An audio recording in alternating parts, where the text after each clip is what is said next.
Desde ahora entonces, chiquillos y chiquillas, estamos grabando la clase. Entonces, hoy día, chiquillos y chiquillas, en la clase de lengua y literatura vamos a seguir viendo la materia que estábamos revisando, que es Siglo de Oro, ¿ya? Tuvimos una primera parte previo a la semana de receso y hoy día vamos a estar ahondando más en esta temática, principalmente en que podamos comprender los periodos de Renacimiento y Barroco, que son súper importantes para poder comprender el pensamiento de esta época o de este periodo que es el siglo de oro español, que es lo que nos va a importar a nosotros propiamente. ¿Ya? Entonces, objetivo que vamos a tener hoy día, vamos a reconocer los periodos de Renacimiento y Barroco como el pensamiento propio de oro mediante ejemplificación y diálogo. ¿Ya? Súper importante entonces que en la clase de hoy día haya participación, que vayamos viendo, vayamos mencionando aquellas cosas que nos llaman la atención, porque esa es la forma en que nosotros también vamos a poder caracterizar bien estas dos épocas. Lo que más nos va a importar hoy día es que nosotros entendamos cuál era el pensamiento de las personas o de los ciertos movimientos artísticos que nos van a importar a nosotros en estos dos periodos. ¿Ya? Entonces, para dar inicio a la conversación hoy día, me gustaría que pudiéramos responder estas preguntitas. ¿Ya? En primer lugar, vamos a ir con la primera pregunta. ¿Qué época era directamente anterior al Renacimiento y Barroco? Si se acuerdan ustedes, ¿cuál era esa época? Si me lo pueden ir mencionando en el Era la chat. época medieval. Exacto, Matías, muy bien. Mira, muy rápida la respuesta. La Edad Media, ¿cierto? Nosotros habíamos hablado acerca de la Edad Media en la clase anterior. Vamos a tener la Edad Media que va a ser súper importante entonces para poder entender cómo surgen estos otros dos periodos que son posteriores, ¿cierto? Entonces, si alguien me pudiera mencionar, ¿por qué se caracterizó esta época? La Edad Media, a eso me refiero. ¿Qué características tenía la Edad Media que nos iban a importar a nosotros? Dios. Apareció la palabra Dios acá de inmediato, ¿cierto? Dios entonces en la Edad Media, en la figura de Dios, la figura divina del Dios católico, va a ser muy importante para que nosotros entendamos en la Edad Media, ¿cierto? Eh, Siempre enmarcándonos, recuérdenlo, en el mundo occidental, que es el que nosotros estamos viendo ahora. No es igual el proceso para otras partes del mundo, como el mundo oriental o de Medio Oriente, por ejemplo. Ahí, pero nosotros acá no estamos viendo lo que pasa en todo el mundo, sino que estamos viendo un periodo de tiempo que es importante para Occidente, que es lo que nos va a importar a nosotros ahora igual. ¿Qué otra característica entonces tenía la Edad Media que nos podía llamar, que nos llamaba la atención a nosotros para poder comprender el Renacimiento? ¿Se acuerdan de algo? Además de Dios, ¿qué cosa está ligado a la figura de Dios con respecto a la iglesia, por ejemplo? ¿Qué Que, podríamos por mencionar? ejemplo, el clero tenía mucha importancia en la Edad Media, y tanto que coincidían algunos historiadores que era un retroceso de la humanidad a la Edad Media, tanto en arte y cultura, y por eso se tuvo que ver el Renacimiento, con nuevos pensamientos y cultura, que es lo que finalmente lo que marca nuestra historia como humanidad. Exacto, muy bien, Matías, muchas gracias por tu respuesta. En la Edad Media, claro, como dice Matías, muchas veces se considera que la Edad Media es una época en donde hay un cierto retroceso en torno a la cultura, ¿cierto? Pero más que un retroceso en sí, lo que nosotros tenemos que entender es que en la Edad Media el conocimiento estaba ligado fuertemente a la iglesia. ¿Ya? La iglesia católica era la que dominaba básicamente acá el conocimiento. El acceder a un libro, por ejemplo, chiquillos, cosas que para nosotros son tan sencillas ahora, antes no existía. No era algo que era fácil de conseguir. No existía la imprenta, no existían copias de libros que fueran masivas, por ejemplo. Entonces, acceder al conocimiento era muy difícil. Y en la Edad Media, el conocimiento casi siempre estuvo ligado a la aristocracia, que eran las personas que tenían más dinero, pero más aún, chiquillos y chiquillas, a la iglesia. Las únicas personas que podían estudiar, que podían acceder al conocimiento, eran aquellos que estaban fuertemente ligados a la iglesia. ¿Ya? Por eso luego surge el Renacimiento, ¿ya? Porque hay un cambio en torno a Pasamos entonces. ¿Alguna duda con respecto a algo que me quieran mencionar antes que se nos quede en el tintero la Edad Media? ¿Algo que me quieran mencionar ustedes con respecto a esto? ¿Alguna duda que les quede?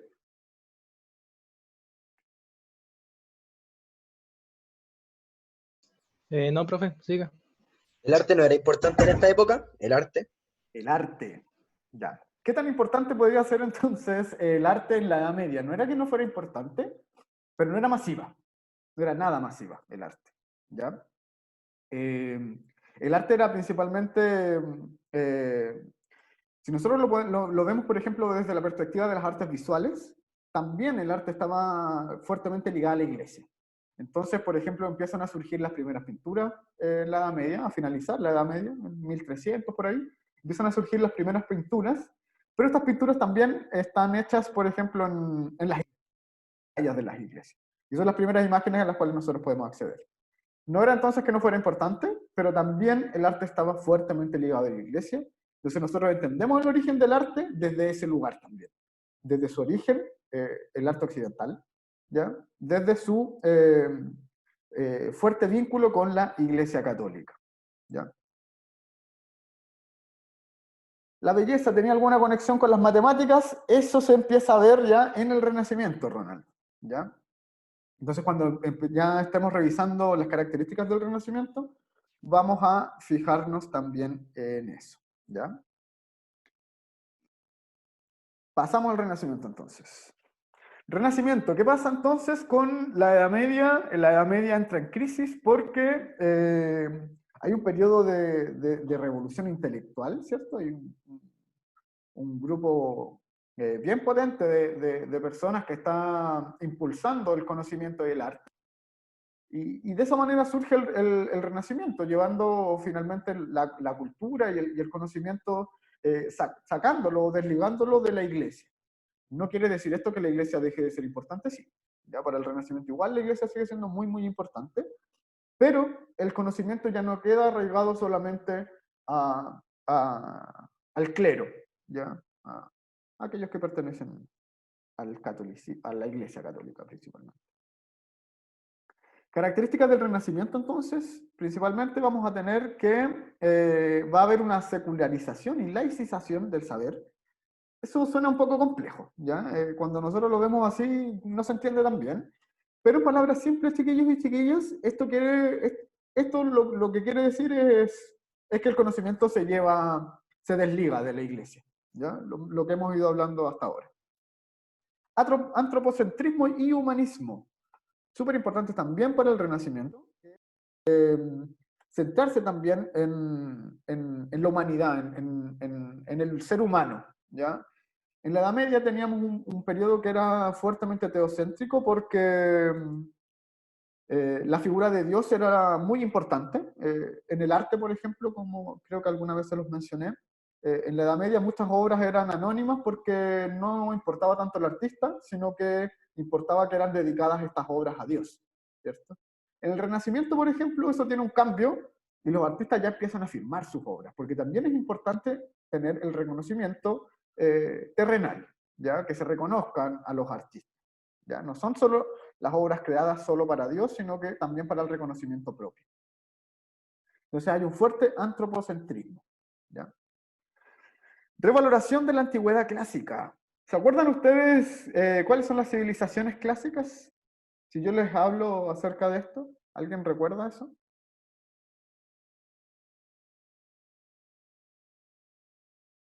Antigüedad clásica. ¿Quiénes eran?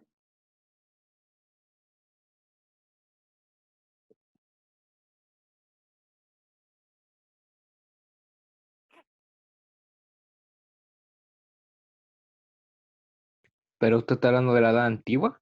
Sí. Si estamos diciendo acá que hay una revalorización de la antigüedad clásica, ¿qué era lo clásico? Eso les estoy preguntando. Ya, ya, ya. Está asociado a algunas culturas, por si se pueden acordar desde ahí. ¿Cuáles pueden ser? Creo que eran Grecia y Roma, ¿o no? Grecia y Roma principalmente. Muy bien. Grecia y Roma entonces van a cobrar especial relevancia nuevamente en el Renacimiento. ¿Ya? Luego vamos a ver por qué con algunas imágenes que les voy a ir mostrando. ¿Ya? También, chiquillos y chiquillas, va a haber una valoración del pensamiento racional, ¿ya? Pensar y llevar las ideas a algo práctico, ¿ya?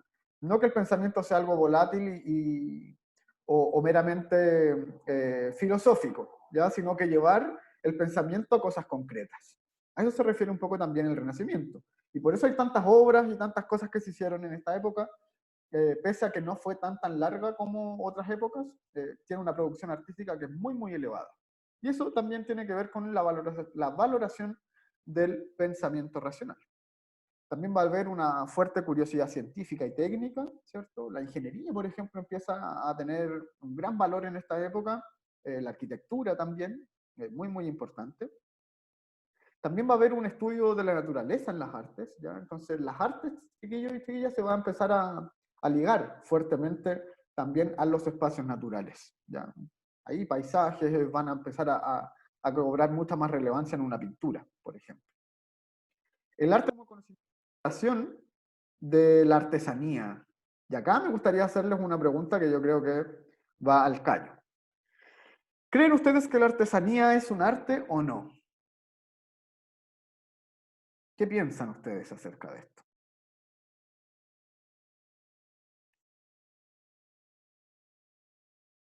Ya, la Carla nos dice por acá que sí. ¿Y por qué sí? ¿Qué hace que que la artesanía sea un arte? Gran pregunta. Ahí nos empezamos a preguntar, ¿qué es el arte? ¿Qué ideas se les ocurren? Ya, porque es un talento que no todos tenemos. Muy bien. Yo digo que sí, porque al fin y al cabo la artesanía es como, es un, se podría decir como arte porque estás haciendo tu propia creación como con piezas distintas, Ya. y así el objeto final, por decirlo así, la creación, y al final encuentro que sí es un arte, porque va ligado al arte en manuales, Exacto. encuentro yo. Súper bien. Pero aún así, y de hecho yo creo que eso es un pensamiento muy contemporáneo en torno a si la artesanía es un arte o no. En el Renacimiento, ¿qué pasaba? Empieza a surgir este cuestionamiento de la artesanía desligada del arte, porque el arte, ¿qué pasa con ella? Se empieza a ligar o a aburguesar, ¿ya? Las clases más acomodadas son las que empiezan a acceder con mayor fuerza a las producciones artísticas, ¿ya? ¿Qué pasa entonces? Que la artesanía se liga más a las clases más populares, ¿cierto? Y se desliga del arte en el Renacimiento. ¿Por qué? Porque los artistas decían que la artesanía no era una producción artística porque solamente reproducía ciertos patrones en común. Me explico. Si yo voy a tejer un chaleco, por ejemplo, que podría ser considerado parte de una artesanía, voy a usar siempre un mismo tejido o un mismo punto de tejido, o solamente voy a estar reproduciendo constantemente una y otra vez el mismo punto, por ejemplo, ¿ya? O voy a hacer chalecos que sean del mismo tipo, ¿ya? Si hago aros, por ejemplo, también voy a usar una misma técnica constantemente. Ahora, el arte decía que eso no podía ser entonces un arte porque solamente era reproducir patrones. Actualmente nosotros tenemos otro pensamiento que yo creo que el mío personal también va muy ligado a lo que ustedes mencionaban. Eh, la artesanía claramente también debe ser un arte y debe ser considerada como un arte. Actualmente acá yo creo que sí lo es, de hecho, porque el resultado o lo que se puede producir como artesanía también conlleva una producción artística que es personal dependiente de cada artesano. ¿Ya?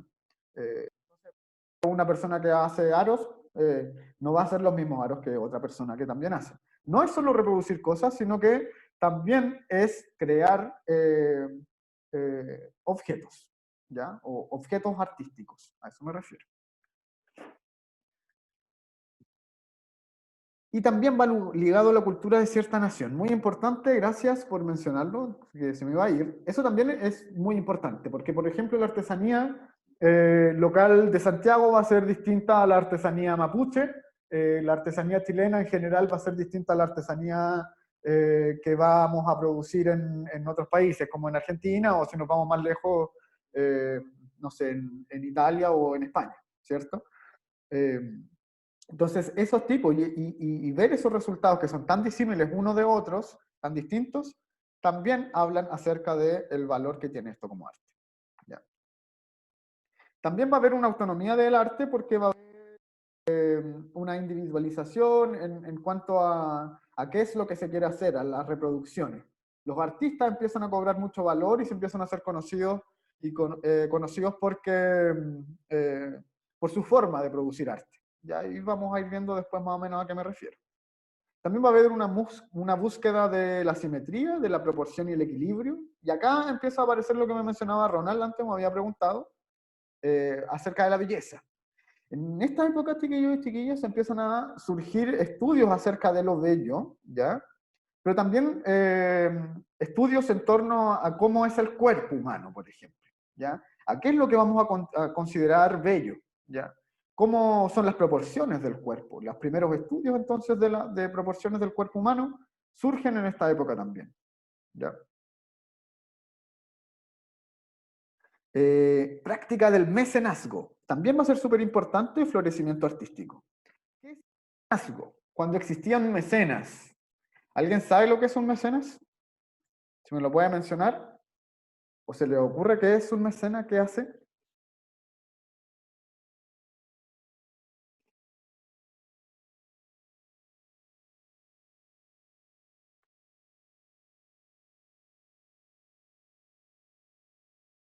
¿No? Media compleja esa palabra, ¿cierto? El mecenas, chiquillos y chiquillas, era la persona, son siempre personas que tienen dinero, ¿ya? Y el mecenas es una persona que prácticamente apadrina a un artista y le paga para que produzca obras. El Renacimiento se da fuertemente y inicia en una ciudad italiana que es Florencia, ¿ya? Y allí en Florencia existía una familia que eran los Medici, y los Medici eran los mecenas de muchos artistas. ¿Ya? Les pagaban un sueldo, les pagaban por producir cuadros, ¿cierto? O por pintar, para que hubieran más producciones artísticas, porque a esta familia le interesaba mucho relevar el arte y la cultura. ¿Ya? Eso hace que el Renacimiento sea tan importante, porque como ellos pusieron tanta plata para estas producciones, se hicieron muy conocidas porque esto también alcanzó a lograr la importancia que se merecía, ¿cierto? Entonces, también hubo como una especie de inversión, por así decirlo, en estas producciones. Y eso hizo que esta ciudad también llegara a ser tan importante en esta época y que actualmente también, incluso actualmente, imagínense ya cuántos 600, 500, 600 años después, sigue siendo una ciudad que es muy importante por lo que vivió en esta época anterior, en el Renacimiento. ¿Ya? Imagínense. Eso. Vamos entonces a ver algunas pinturas, ¿ya? Y después nos vamos a preguntar por qué nos interesa a nosotros estudiar estas épocas o estas pinturas y cuál va a ser su relación con el siglo de oro o con lo literario, ¿ya? Recordemos siempre, chiquillos y chiquillas, que el conocimiento no puede ser parcelado. Ya no es que las artes se estudian por un lado, la literatura por otro y las matemáticas por otro, sino que nosotros tenemos que encontrar la conjunción del conocimiento, ¿cierto? Entonces, todas estas cosas se van a ir relacionando constantemente para poder tener una mejor comprensión, ¿ya? Pese a que las asignaturas se separen de manera distinta, nosotros tenemos que tratar siempre de hacer confluir y dialogar todo este conocimiento de distintas áreas. Entonces, Renacimiento, nosotros tenemos acá una época en donde la pintura empezó a tener mucha relevancia, ¿ya? Y acá nosotros vemos una pintura que es bien conocida. ¿Qué les llama la atención a ustedes en esta pintura? Se llama La creación de Adán y es de Miguel Ángel, ¿ya? ¿Qué les llama la atención a ustedes de esta pintura? Antes de que yo les mencione cosas. Bueno, si se llama La creación de Adán, ya se harán una idea de qué es lo que está representando. ¿Qué está representando en primer lugar esta obra? Si me pueden responder en el chat o hablar. Bien.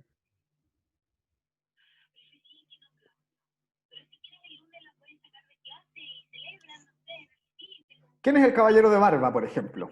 Este que está acá. ¿Será Dios? Dios, ¿cierto? ¿Y qué te hace pensar a ti, Felipe, que este es Dios? Porque está... Puede ser porque está en en el cielo, por decirlo así. Ya, sí. ¿Y quiénes lo rodean? ¿Quiénes son estos seres Ángeles. que lo rodean? Claro, son una especie de Ángeles. ángeles, ¿cierto?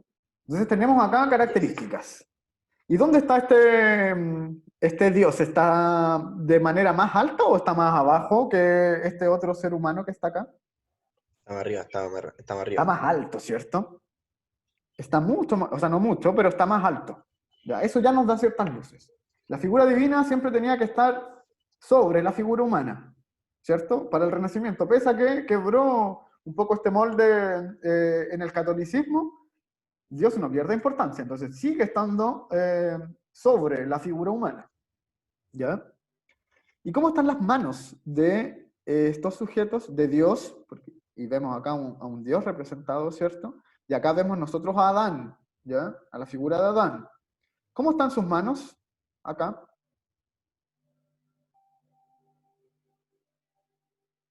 ¿Qué ven ustedes ahí? ¿Se están tocando o no se están tocando?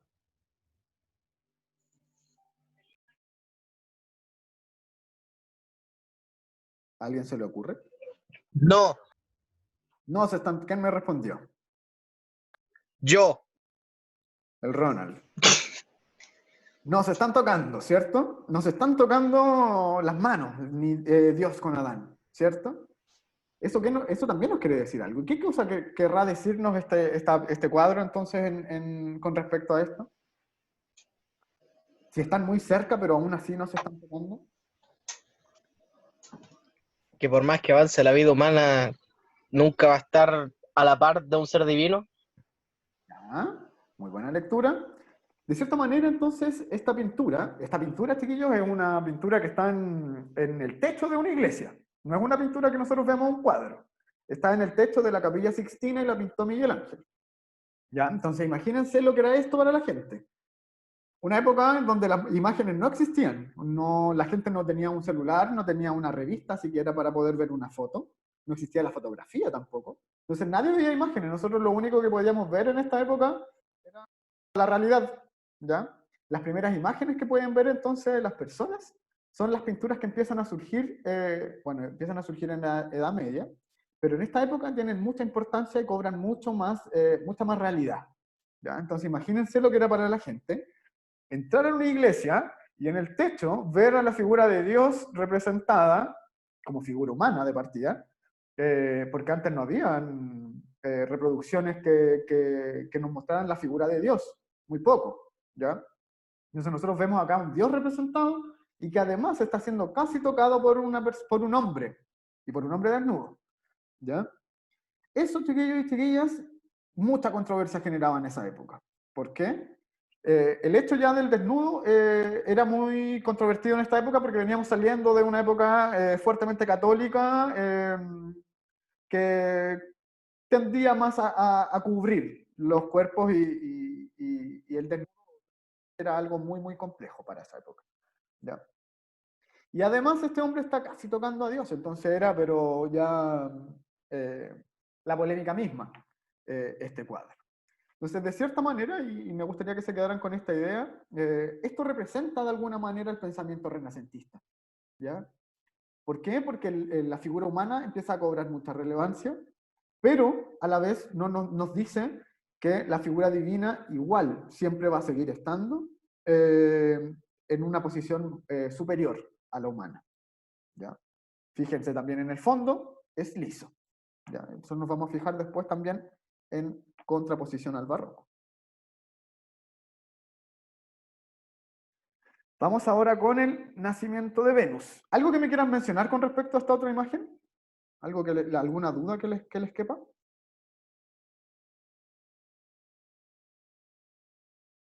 Ya, me habían... Creación del hombre, claro. Esto tiene que ver con la creación del hombre y la cercanía del hombre con la figura divina. ¿Ya? Vamos entonces al nacimiento de Venus de Botticelli. ¿Ya? Vamos a ver tres pinturas o tres imágenes por cada una de las épocas para que las vayamos revisando. Otra imagen, chiquillos y chiquillas, súper controvertida. También porque de partida muestra el desnudo y muestra el desnudo de una mujer. muy pocas mujeres habían sido representadas en una pintura hasta esta época, ¿ya? Yo creo que debe ser una de las primeras. Y además nos está mostrando un cuerpo desnudo, un cuerpo muy sensualizado, más que sexualizado, sensualizado, ¿ya? Porque igual se cubre, ¿cierto? Y la posición del cuerpo, bueno, la posición del cuerpo tiene una posición algo que técnicamente se llama contraposto, que era típico de la época del Renacimiento, ¿ya? Y marcaba mucha la sensualidad de los personajes que eran retratados en esa posición. ¿Qué hace esta mujer entonces? ¿Qué ven ustedes acá? ¿Qué se imaginan ustedes a partir de este cuadro?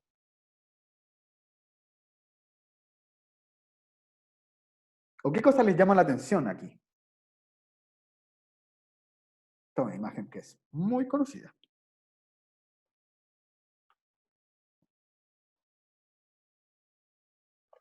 A mí me llama la atención que hay los dos, hay unos que están volando. Si no me Ya. equivoco, uno tiene ala, ¿o no? Exacto, sí, ahí hay unas alas negras además. Negra, así es, negras. Exacto. Ya, entonces, nosotros vemos en medio a Venus. ¿Se acuerdan quién era Venus? ¿Quién era Venus? La que aparece en los fideos. La que aparece en los videos Taliani. Pero ¿por qué aparece ahí? ¿O por qué cobra relevancia esta imagen? ¿Quién era Venus o quién es Venus para el mundo? En general, para el mundo occidental. ¿Qué representa? Y eso viene ligado les voy a dar una pista, viene ligado a las civilizaciones clásicas.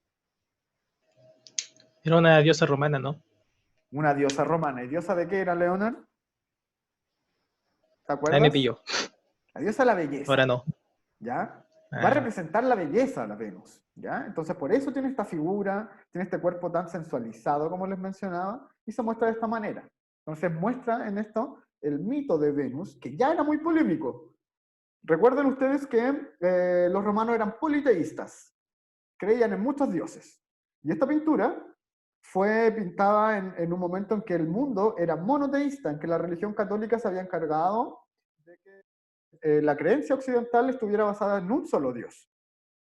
Súper pagano entonces pintar a una Venus que correspondía a una diosa de una cultura más de 1000 años, que había existido más de 1000 años antes, ¿ya? Que era un mito además, y eso se consideraba pagano. Vemos a Venus entonces representada en medio, y las personas que vemos acá y la que vemos acá es la misma Venus, pero desdoblada, ¿ya? Si ustedes se fijan, vamos a tener acá una Venus que está en la Tierra, ¿ya? Esta es la parte que corresponde a la Tierra, ¿cierto? Y eso corresponde a la Venus material, ¿ya? A la Venus que se fija más en la materialidad y en el aspecto físico, por ejemplo, ¿ya? Y por otra parte vemos acá a una Venus que está siendo llevada, ¿cierto? Porque es una Venus que es más espiritual, ¿ya? Que se fija también y tiene relaciones con la belleza interna, que está siendo capturada y elevada por los cielos, ¿ya? Tiene que ver con el espíritu, ¿ya?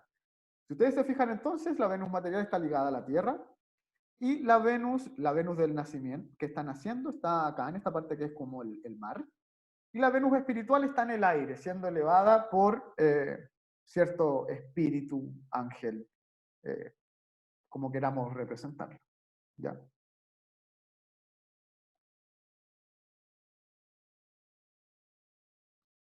¿Dudas con respecto a este cuadro? Pasamos al otro. ¿Qué, qué les hace qué les hace sentir esta pintura o qué les hace pensar al ver esta imagen? ¿Qué cosas imaginaban ustedes y qué cosas ven ahora que ya tuvimos un diálogo posterior? ¿Lo han cuestionado? Es súper importante, chiquillos y chiquillos, que entendamos también que el lenguaje visual es algo que se desarrolla, algo que se aprende de cierta manera. Y para nosotros el lenguaje también es súper importante que miremos imágenes, porque eso también habla de una forma de comunicación. Por eso es súper importante que veamos esto. Sí, Ronald, es la tipa de los fideos. Ella es. Ya, imagínate lo importante que es, que esta es una marca en Chile, más de 600 años después, la tiene como rostro. Ya pasamos a la próxima. Perdón. Ahí. El Duomo de Florencia de Brunelleschi. Aquí ya no es un cuadro, sino que es una imagen actual de la ciudad de Florencia. Tenemos que entender que esta época, chiquillos y chiquillas, tuvo tantos cambios que para la ingeniería, para la ciencia, también fue muy importante. Antes era imposible concebir la idea de un edificio muy alto o cosas por el estilo. Brunelleschi, que era un arquitecto, construyó esta cúpula que está acá. Cuando muevo el cursor, ¿se ve ahí o no? Si me pueden mencionar. Porque de repente yo lo muevo y no sé si es que lo estoy haciendo correctamente. Si yo hago esto ahí, ¿se ve a qué parte estoy apuntando o no? Sí, sí se ve. Ya, súper. Si ustedes ven esta cúpula que está acá, ya en esta parte, esta es una cúpula que diría que es demasiado alta. En su época, jamás alguien hubiera concebido que iba a existir algo tan alto como esto. Actualmente, de hecho, ni siquiera hay una explicación tan clara a cómo se hizo esta cúpula, porque el peso que iba a tener esto, que tiene, es tanto que, según un conocimiento racional, no podría sostenerse por sí solo. ¿Qué se hacía antiguamente para levantar los edificios? Las catedrales góticas, por ejemplo, se ponían andamios de madera y se construía todo esto así, ¿ya? Tenía una tasa de peso, pero era enorme. El 50% aproximadamente de estos andamios fallaba y se terminaban cayendo y había que levantar otro para levantar una cúpula, por ejemplo. El peso que tenía esto no iba a soportar ninguna cantidad de andamio porque pesaba y era muy grande, ¿ya? Pero aún así, Brunelleschi fue como un arquitecto que desafió todo el conocimiento y realizó esta cúpula con, bueno, los estudios actuales dicen que es con un tipo de engranaje que les puso a los ladrillos que se llama como espina de pez, que van como los ladrillos puestos uno sobre el otro y eso hace que vayan aguantando el peso hacia abajo, ¿ya? Y que la parte de arriba finalmente no pese tanto como hubiese pesado de otra manera, ¿ya? Importante entonces que comprendamos que el Renacimiento es un periodo que desafió todas estas cosas, el arte, la arquitectura, el pensamiento filosófico de la humanidad, ¿ya? Entonces, si se quedaron con dudas, vamos a revisar una parte de un video. Voy a dejar de compartir acá. Y vamos a ir por acá.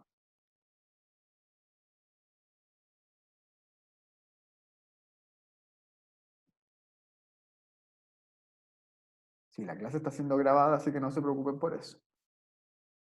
114 metros de altura, miren. Nos dicen por acá para tener el dato. 114 metros de altura que tiene el Duomo. Imagínense, es demasiado alto. Ya, vamos a ver unos minutitos de un video, ¿ya? Y pongan harta atención. Voy a compartir sonido.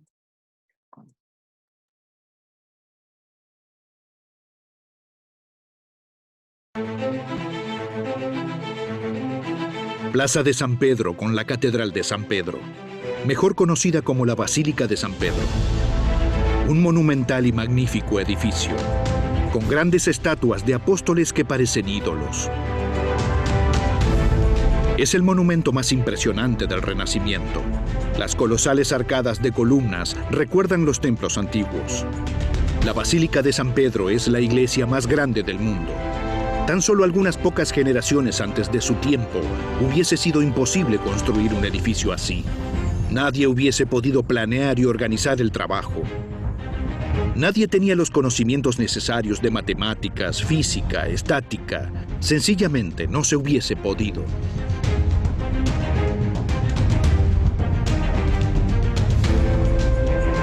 Entonces, a mediados del siglo XVI, los artistas y los eruditos ganaron protagonismo. Había llegado el Renacimiento.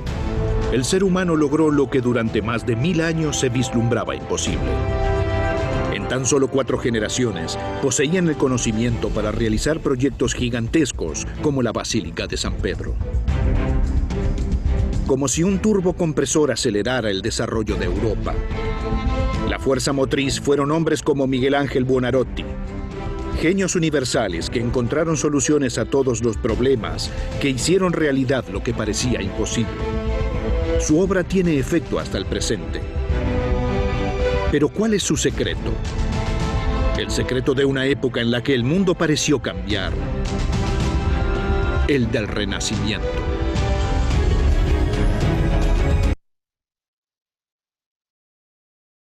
Ya. Vimos el inicio entonces de este es un documental que dura dos capítulos, ¿ya? Vamos a volver a la diapositiva. Y me gustaría que me mencionaran con qué ideas se quedan ustedes acerca del Renacimiento. Si ustedes tuvieran que definirlo, ¿qué cosas me podrían decir de esto? ¿Qué les llama la atención del Renacimiento o cuál es alguna característica que les llame la atención?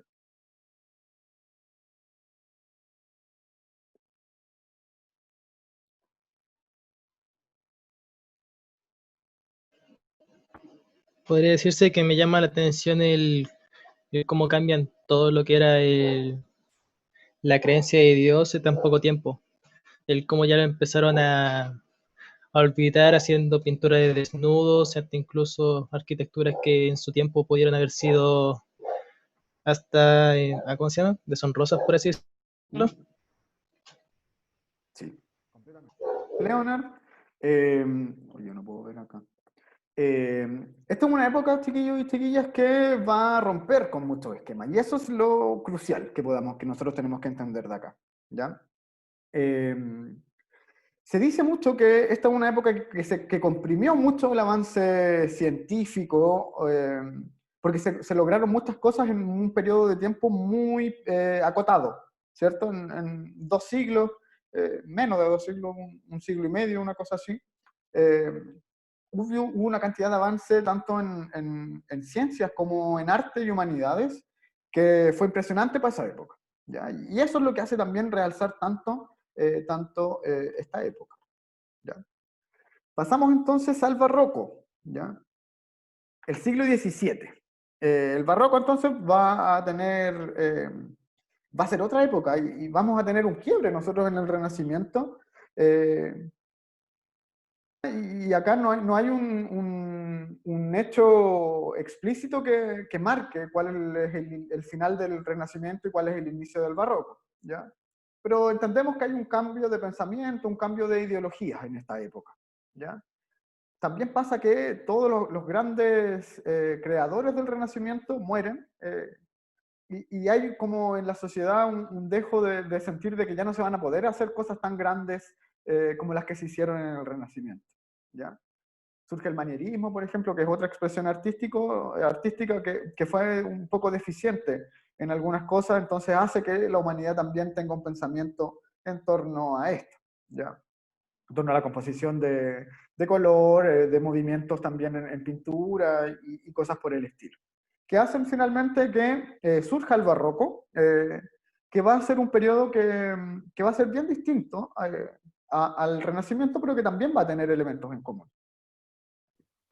Entonces, déjame ver acá.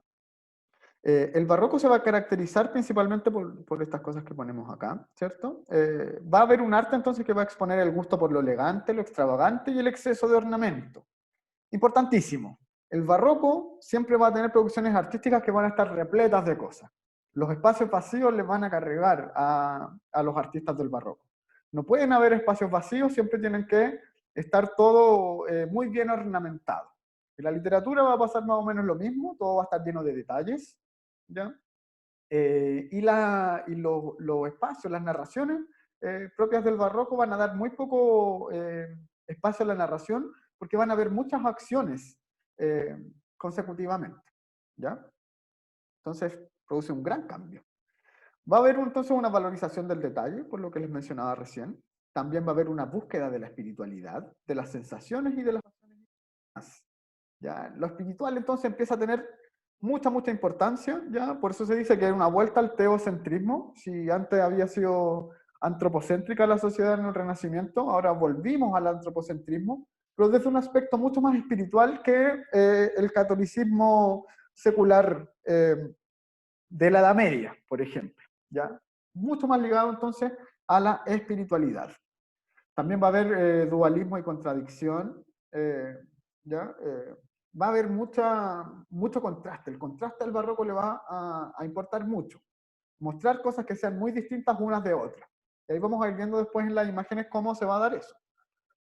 Contraste de luces y sombras, importantísimo también. Sentido del movimiento. Empieza a haber un sentido del movimiento que es mucho mayor y se empieza a ver reflejado también en el arte, ¿ya?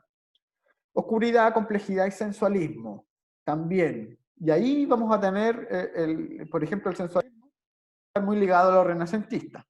Pero la oscuridad es muy propia del barroco. Como habíamos hablado, creo, la clase anterior, ¿cierto? El barroco se va a caracterizar por ser un periodo en donde la oscuridad va a tener una importancia muy especial, ¿ya? Y por eso hay también un fuerte contraste en las producciones artísticas entre luz y sombra, ¿ya? En literatura en sí va a haber un cultismo y un conceptismo, ¿ya? Que es seguir una ideología, seguir un concepto, ¿ya? Denominar las cosas, ponerle nombre a todo, ¿ya? Y seguir también una ideología al momento de crear literatura. Entonces, obras propias del barroco, antes sí, dudas. Si alguien tiene alguna duda y me lo quiere mencionar, que me lo mencione ahora.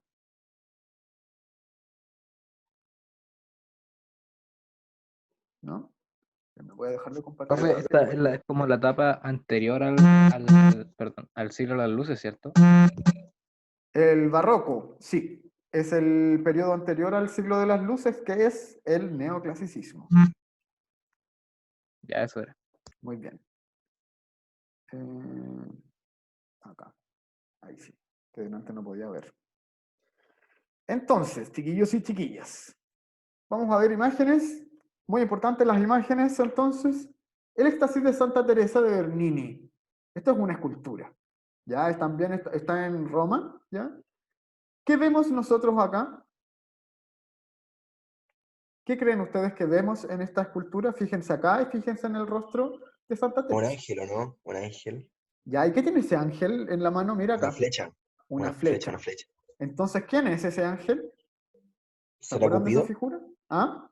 ¿Será Cupido? ¿O no? ¿Cierto? Sí. Cupido. ¿Qué flecha y enamora? ¿Qué flecha y enamora? ¿Cierto? Y acá nosotros tenemos a Santa Teresa. ¿Ya? Esta escultura, chiquillos y chiquillas, fue pero muy polémica. ¿Por qué? Porque si ustedes miran el rostro de esta santa, está muy sensualizado, ¿ya? Y es una figura católica, ¿ya? Una santa, considerada santa, y se reproduce de esta manera en un cuerpo que es demasiado sensualizado y que incluso ha sido catalogado como si Santa Teresa estuviese teniendo un orgasmo en esta época, en este momento.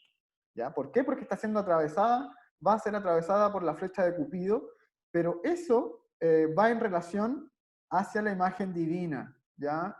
Si ella se pudiera ser flechada por alguien, sería por la figura de Dios, ¿ya? Entonces tenemos nosotros a Cupido, que está flechando a Santa Teresa en torno también a la figura divina del Dios católico, ¿ya?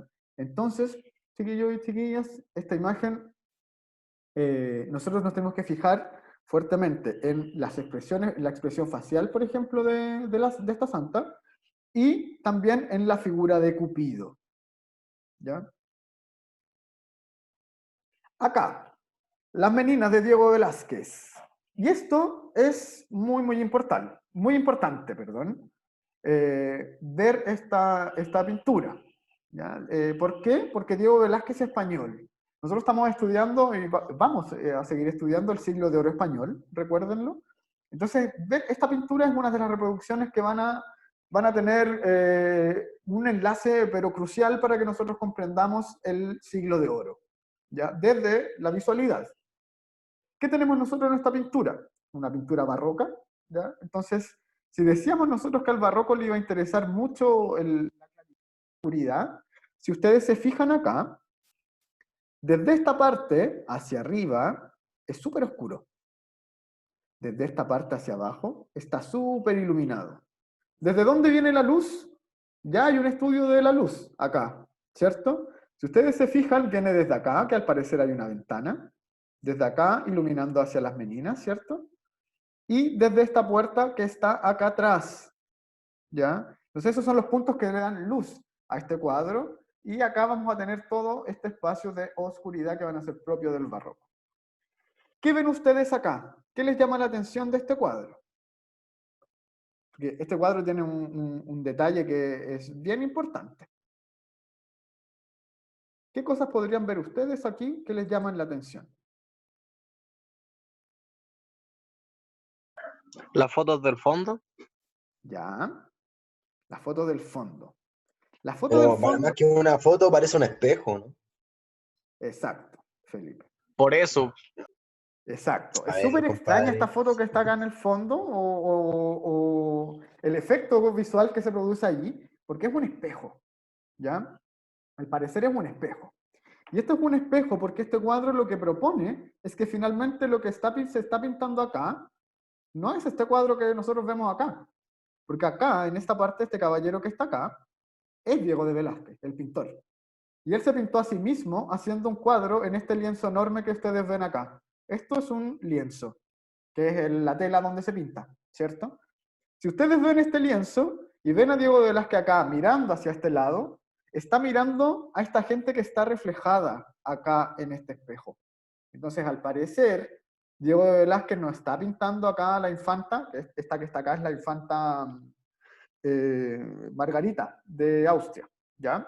La infanta Margarita no es la que está pintada, sino que a quienes están pintando es acá, a los padres de esta infanta. No me acuerdo ahora los nombres específicamente, pero los estaría pintando a ellos, ¿ya?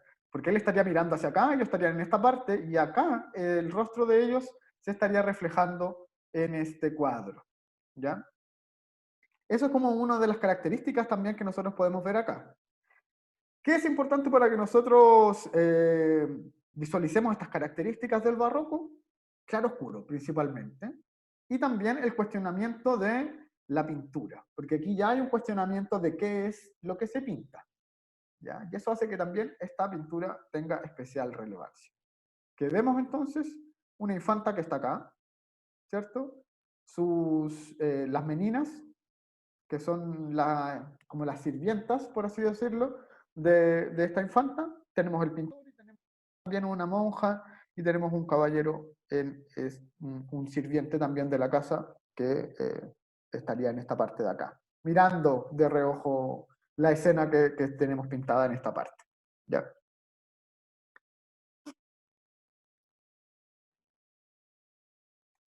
Vamos a pasar ahora a la otra imagen.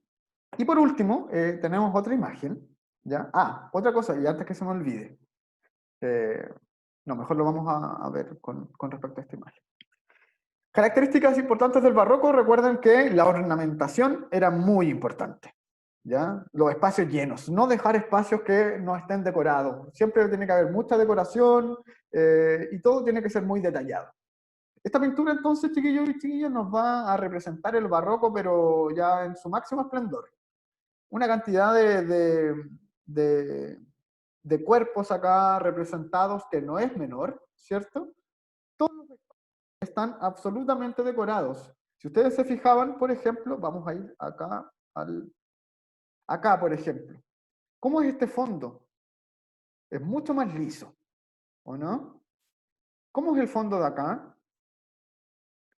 ¿Y cómo es el fondo de acá, o el fondo de acá?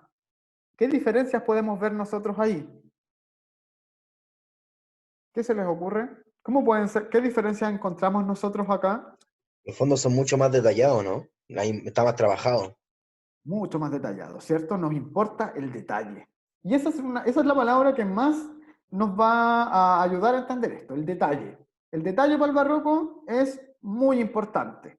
Para el Renacimiento, ¿qué era más importante? La representación, representar algo, ¿ya? Algo que sea mitológico, espiritual, divino, cosas por el estilo. Entonces, en el barroco, el detalle va a ser muy, muy importante. Perdón.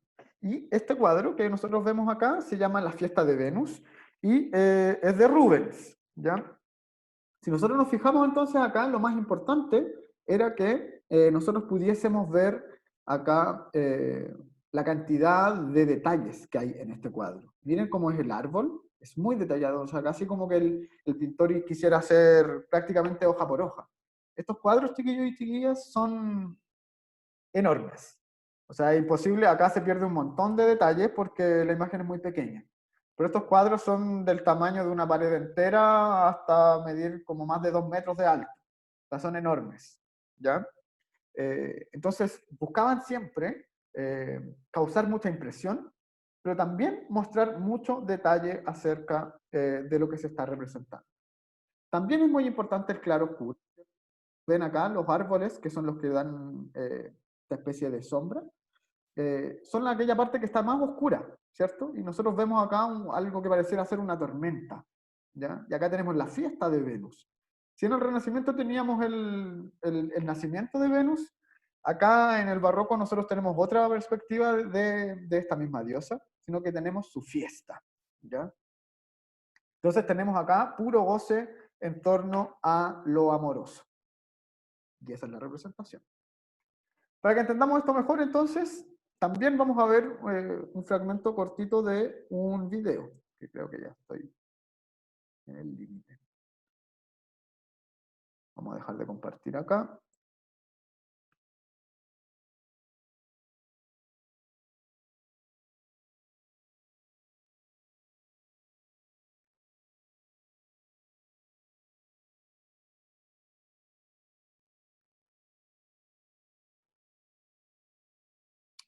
No compartí, perdón.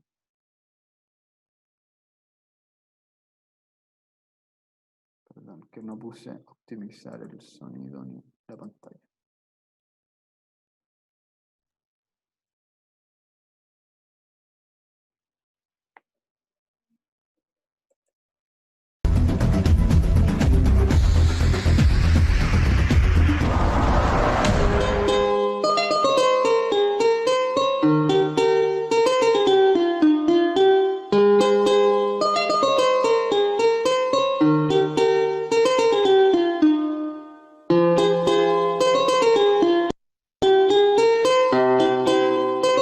Al contemplar las imágenes más características del arte barroco en Europa, a lo largo y ancho de su geografía, escuelas y estilos, pocas veces se vinculan aquellas a una época de fuertes tensiones políticas, económicas y religiosas que dieron lugar a largas y encarnizadas guerras, luchas civiles y revoluciones, coincidiendo con una gran pobreza, temibles hambrunas y mortales epidemias. Es decir, una etapa de crisis generalizada que tuvo como contrapartida la gran revolución científica, el extraordinario momento de la literatura y el apasionante mundo del arte al compás de la música de Monteverdi, Händel o Scarlatti.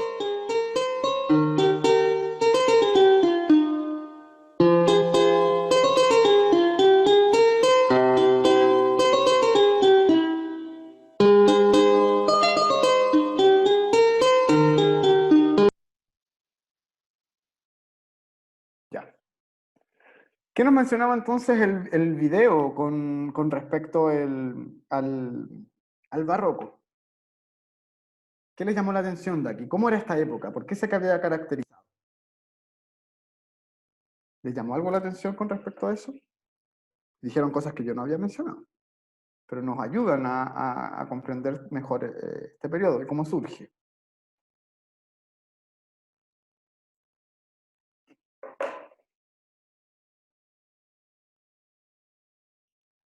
¿Qué creen ustedes que había enfrentado? ¿Qué nos mencionaba, por ejemplo, que habían enfrentado, que había enfrentado la humanidad en esta época? Algo no muy distinto a las cosas que están pasando actualmente acá. Imagínense.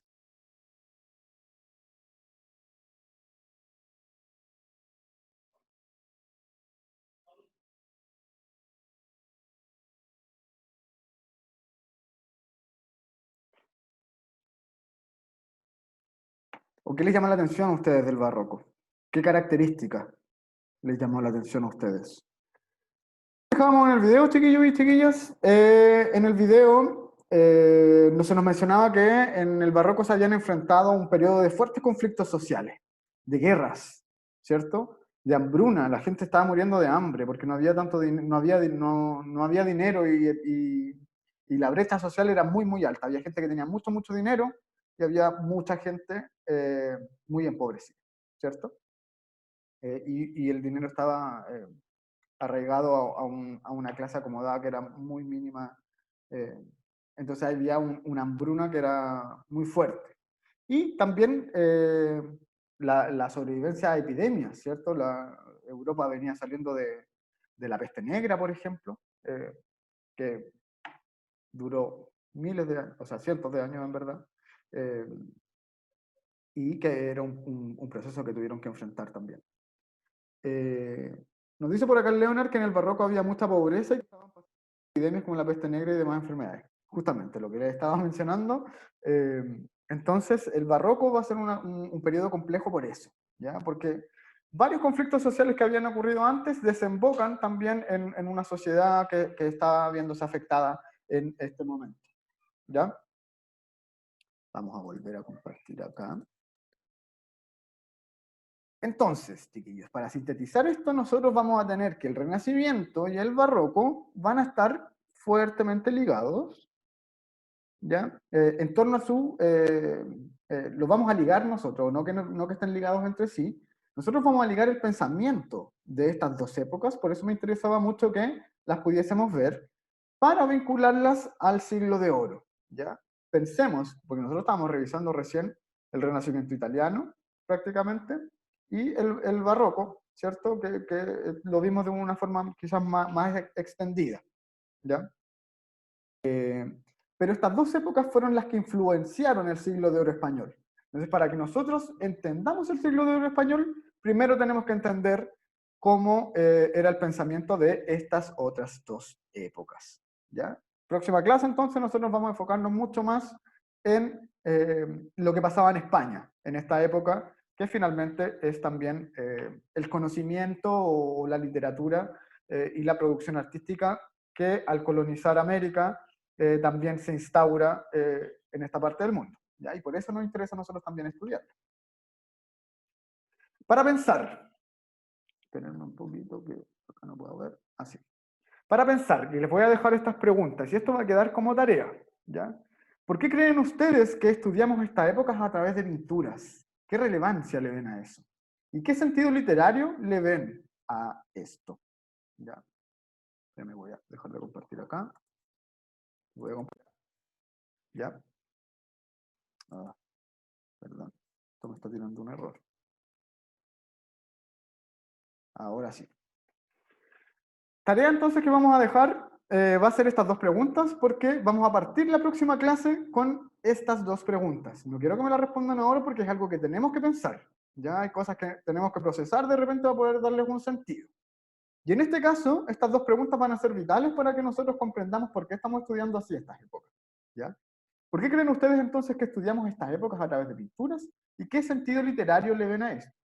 Solo quiero que piensen, que reflexionen acerca de esto y que luego la próxima semana cuando partamos la clase, nosotros vamos a tomar estas preguntas y las vamos a ir comentando, ¿ya? Igualmente, chiquillos y chiquillas, esto después yo se los voy a dejar en Classroom para que lo tengan ahí y no vayan a perder las preguntas, ¿ya? Y ahora vamos a ir al cierre. Llegando al final de nuestra clase.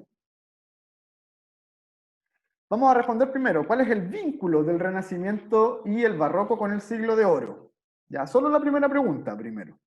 ¿Qué creen ustedes? ¿Cuál va a ser el vínculo que podemos encontrar entre estas dos épocas con el siglo de oro?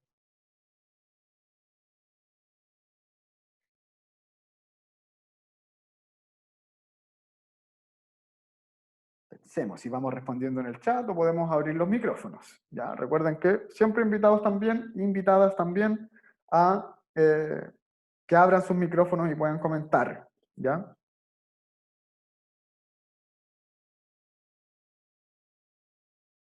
¿Cuál es el vínculo entonces del Renacimiento y del Barroco con el Siglo de Oro?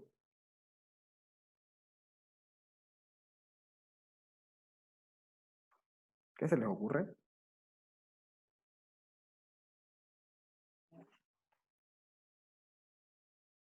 Pensemos, pensemos. Que los dos sirvieron como representación del siglo de oro, como para cerrarlo con brecha, porque los dos se hicieron sucesos importantes en el arte, como fue creciendo y el pensamiento humano, y los dos eran distintos, pero nosotros los ligamos porque ocurrieron casi en los mismos años, por no decir lo mismo. Claro. Yo siento que por eso. Exactamente, como nos comenta acá el Matías, el Renacimiento y Barroco es finalmente todo el pensamiento que influenció la existencia del siglo de oro español. Sin estas dos épocas, chiquillos y chiquillas, el siglo de oro español no hubiera existido como lo conocemos, ¿ya? Entonces son vitales para poder entender esto, ¿ya? Entonces, y para terminar ya, ya, súper. ¿Qué emoticón me representa al terminar esta clase? ¿Careta intermedia o carita triste? ¿Cómo se sienten al terminar la clase? Y ahí coméntenmelo en el chat, me pueden poner cada uno ahí, solo la carita, no necesito que me, que me expliquen tanto tampoco el por qué. O no ahora, en verdad. Ya.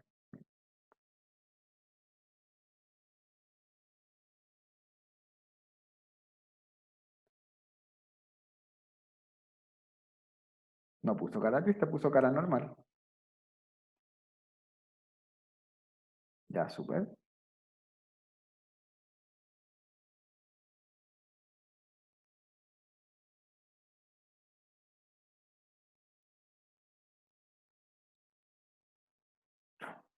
Ya, súper. Ya van apareciendo las caritas entonces. Ya, chiquillos, sí, chiquillas. Me pasé algunos minutos, perdón. Final de nuestra clase. Voy a dejar de grabar acá. Muchas gracias por su participación, claramente.